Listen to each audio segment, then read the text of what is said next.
absolutely vital. I've been saying from day one that it's more important than all the other issues, more important than decommissioning, shared government, all of that. Without getting the police right, nothing is right. And you know, I keep wanting to see proof or indication, and time again I'm a little bit disappointed. So for example, a short time ago in Newark, New Jersey, a young guy from Derry, Sean Devine, landed on a visit to America. He was standing in line to go through the customs. A gentleman came over and said, "Come with me, sir," and took him into a room. And in the room there were 2 FBI men, one from MI5 and 2 from the PSNI.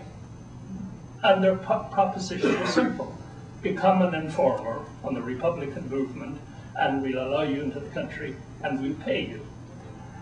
He refused to do that and he was shipped immediately back home.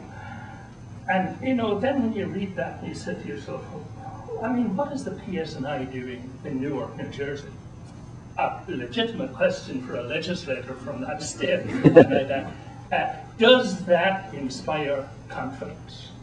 Certainly not in me. And I really want to see something happening whereby one can fully trust the police. And I recognize there is change, and I recognize they're not the old RUC, but I still fear, sadly, that we have the way I try to reconcile the concept and the problem of the police in my own mind is a fairly simple one.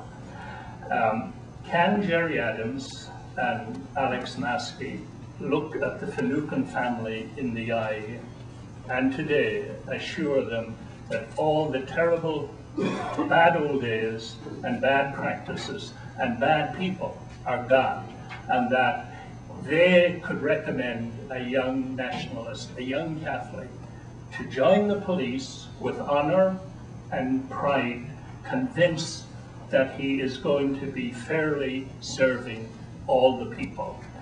Now, I think that's the huge problem. I don't know what the exact answer is. I'm glad I don't have to make the decision. But at the same time, unless they're able to do that, there will never be an acceptable police service in the North. Thank you, Father Sean. Dominic? To follow up on Bob's comment, and you know, I agree with it essentially, but I can't get away from this irony, following up on the comparison between the North and, we said, the Deep South here, that Bob mentioned the passing of the Civil Rights Act in '64. And we all, well, I wasn't in the country then, but everybody assumed, hey, now there's going to be progress.